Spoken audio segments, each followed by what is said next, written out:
Hello, this is Mike at GameFromScratch, and welcome to This Week in Game Development for the week ending August the 14th, 2016. Now, this is a quick recap of the last week in the world of game development. However, I've been on a couple weeks hiatus due to a personal vacation, so we're actually getting 2 weeks in one here. That's actually kind of a good thing, too, because not a whole lot has happened in those 2 weeks. So if this was just 1 week, it would be a very short video. So without further ado, let's jump in and look at this week's news. Okay, first off, we had ALLEGRO 5.2.1 was released. A fairly small release, a number of small fixes and changes in it. If you've never heard of it, ALLEGRO is a C or C++ based game library.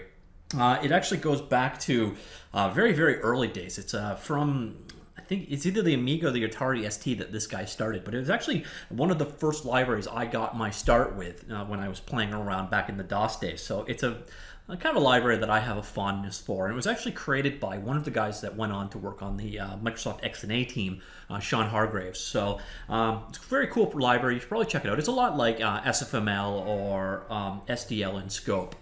Now, another game engine that's released this week was the MAXPLAY game engine opened up their closed beta. Okay, that sounds weird. But yeah, they opened up slots on a closed beta. So you basically go to their website and apply to be part of this. Now, the MAXPLAY engine is very well funded. I think they've got about $25 million in funding. And they're essentially trying to be a collaborative Unity type game engine. So it's a brand new somewhere between A and AAA game engine coming to the market. Now, I actually know nothing about it. It hasn't been... there hasn't been a lot of detail let out there. I've been sort of just following this guy, but this is the first time people have actually been able to get access to it.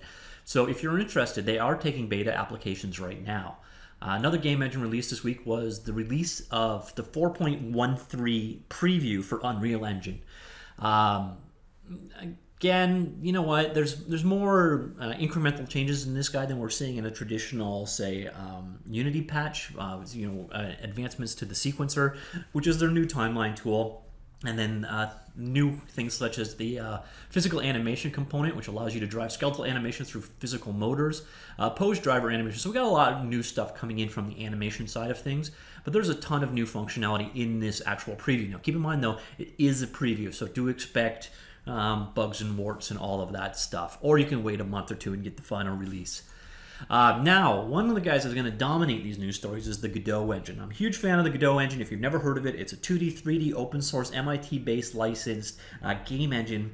Very much similar to Unity or Unreal Engine in scope, but a hell of a lot smaller. Like, we're talking a 12 megabyte download smaller. But it's cross-platform, available on just about every platform you want. And I actually have a full in-depth tutorial series on working with Godot, both in video and text, if you want to learn more. Well, back to the actual news here.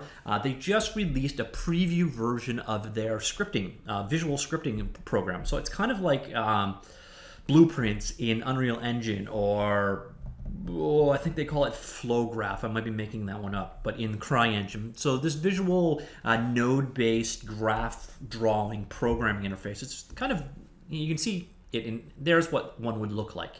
If you're interested in learning more, I actually did a preview of it. You can respond to the various different callback functions available in Godot, and you can implement your entire game using this visual script. Now, keep in mind, this is a very early preview. This is slated to be in Godot 2.2, and the newest version, spoiler alert, is 2.1. So it's a little ways off, but if you want to see it in action, I've actually done a video that shows you the visual scripting that's coming soon. This is more aimed at designers, non-programmers. So if you're happy with GDScript or using C++, visual scripting probably isn't for you. And one of the other things that's actually coming along was announced for the 2.1 and has been in work for a little while, is there's actually C# scripting coming to the Godot engine as well. So some pretty major moves there, and we'll hear a little bit more about Godot in just a few moments. Another game engine release was the Cocos Creator 1.2 was released. Now, Cocos Creator is a full editing environment and built over top of the Cocos 2DX game engine. It's all powered by JavaScript or HTML5, though I believe there are Lua bindings. Yeah, there are Lua bindings in there now. As you can see, they just added Lua build target for the build panel. So it's built on top of the Cocos 2DX framework, but it is web-based technology. It's cross-platform, and it kind of gives you a full editing environment. If you're interested in learning more, I just did not just, but when it came out, I did a hands-on video of Cocos Creator, so you can learn about and see what it is in action. But you can see they've added a number of different features and functions. If you're not really using the engine already, some of these things aren't going to make a whole lot of sense to you, but it's nice incremental improvement with this 1.2 release. Another game engine release this week was the Defold engine 1.2.86. Now I'm actually doing a Defold engine tutorial series right now. I'm impressed by this guy. It's a Lua-powered 2D focused, cross-platform, mobile mostly. Did I say Lua-powered already? Because if I haven't, Lua-powered game engine made available by King. Yes, that King. But don't let that turn you off. It's a very cool game engine. Now this one didn't add a whole lot to it. You've got the window module now for controlling things window related with a new event listener, ability to block devices from going to sleep, sound performance bugs, etc. So a fairly minor release for the most part, but definitely an improvement. Another game engine release, as we go in the game engine release theme, is Urho engine. Urho 3D 1.6. Now I might be saying that a little bit wrong. It's named after a fish from Finnish, or I think it was Finnish legend. So if you don't know how to pronounce it, that's pretty much to be expected. Now, if you are interested in learning a little bit about Urho, I've done a closer look series for it as well. But this was done in when I only did them in text, so there's no video yet. But I'm probably going to do a little bit of a quick video coming up soon, showing you about Urho 3D.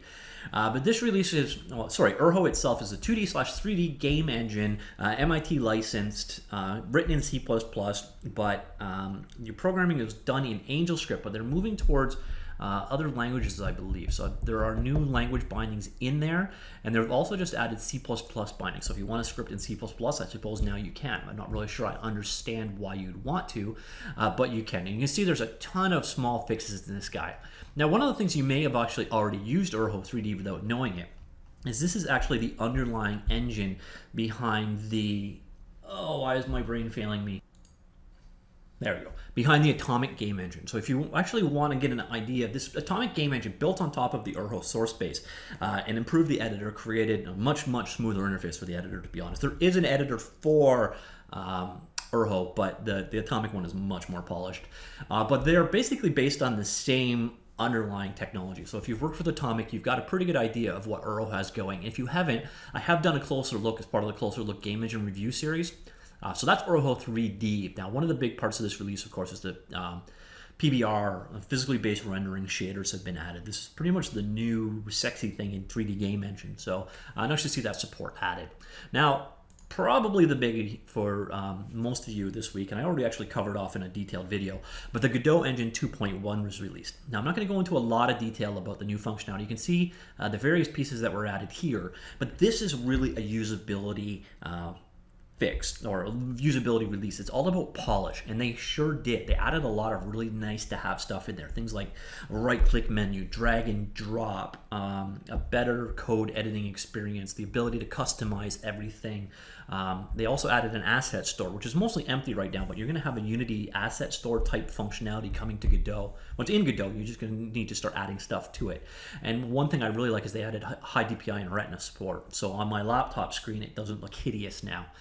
So if you're interested in that, I've actually done a full Godot Engine 2.1 review on my YouTube channel here. So basically, I've gone through what was in the release for the 2.1 release. Another game engine beta release this week was Amazon's Lumberyard 1.4 beta was released. Now, Amazon Lumberyard is Amazon's fork of the CryEngine game engine. A while back, Crytek was in trouble. The makers of the CryEngine, they were in a lot of financial trouble. And then Amazon handed them a big bucket of cash. We didn't know why. Well, the reason why was basically they bought a perpetual license to CryEngine, and they're making it available free to developers as long as you host your servers either on your own servers or using Amazon's cloud technology, things like EC3 and S3 and their load balancing stuff, etc. So they're really trying to push their cloud services for this engine. This particular release has seen, you know what, there wasn't a ton of really impressive like standout features here, but what you see is there are 230 improvements or fixes in this release. So there's a whole bunch of small iterative changes in here, and a couple more things. Like there was new weather effects, I believe. Yeah, so there was new environmental effects added, rain clouds, lightning, that kind of stuff. Live reloaded skins in the editor, nothing that's really going to blow your mind, but they also claim to have greatly reduced the amount of bandwidth your server-side requirements are. So if you're using it for a server-side game, this release will be very nice for you. Now keep in mind, this is a beta release, so expect some bugs, glitches, etc. as always. Another game engine released this week was SFML 2.4.0. Now, SFML stands for Simple Fast Media Library. It's a C++ written, but there's language bindings for just about every language you want. There's C bindings, there's Ruby bindings, there's C# bindings, there's probably Smalltalk bindings, Python bindings, you name it. So you can pretty much use SFML with just about any language you want. And I've actually done 2 tutorials over the life of GameFromScratch covering SFML. One was for an older version, 1.6, which went through creating a complete game, and the other one was more up to date with 2.1 or 2, somewhere around there. Not a whole lot has changed. And again, in this particular release, you're not going to see a whole lot in there. Not a lot of new functionality, but things like adding Visual Studio 2015 support. That's nice. And then deprecated some APIs, added a couple new ones, etc. But again, nothing that's going to blow your mind. Now, one thing I believe people really liked with this is you do now have the ability to capture the mouse, making it better for full screen or for 3D games with mouse look, etc. So kind of an incremental increase as well. Another release this week was Corona Labs launched the STEAMWORKS plugin. Now, Corona Labs makes, predictably enough, the Corona SDK, which is a Lua-powered, mobile-focused. They're obviously moving beyond mobile because they're targeting Steam here. And Steam is right now currently the #1 marketplace for games for PC. And they've released this plugin that enables you to basically hook into or integrate with Steam. Things like achievements, leaderboards, that kind of stuff. So if you want to add Steam support to your Corona-powered game, you now can using this plugin. Now, again, it's a Lua-powered, it's a very simple game engine to actually get into, understand, and learn if you're interested in a Lua-powered game engine. And it's been used for probably thousands of shipped games at this point in time.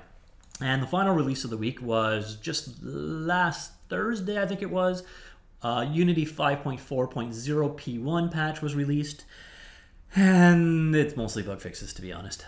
We've got Linux can now use up to 16 gigs of memory, and they updated the Oculus Rift plugin to 1.6.